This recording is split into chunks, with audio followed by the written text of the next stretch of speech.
جاری ہے۔ تو ایسے حالات میں مسلمانوں کو تو ہوش کے ناخن لینے پڑیں گے۔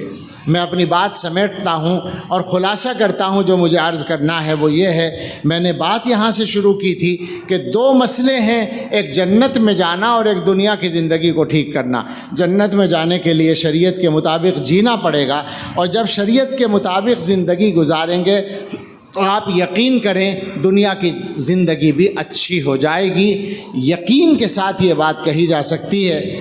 اب ربیع الاول کا مہینہ آ رہا ہے، سیرت کے جلسے ہوں گے اور بہت سارے جلسے ہوں گے، اور جلسے ہو کے خوشیاں منا کے پھر وہ گزر جائے گا ہر سال کی طرح، اور مسلمانوں کے حالات ویسے کے ویسے ہی رہیں گے۔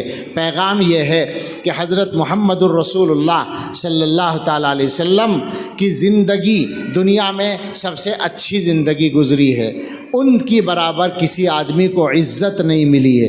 مسلمانوں کو اگر اپنے حالات کو ٹھیک کرنا ہے، ایک ہی راستہ ہے، ان کا راستہ اختیار کریں جو سنت کا راستہ ہے، مگر وہ راستہ ملے گا دین سیکھنے سے، وہ راستہ ملے گا علماء سے تعلق رکھنے سے، وہ راستہ ملے گا اپنے مدرسوں کو مضبوط کرنے سے۔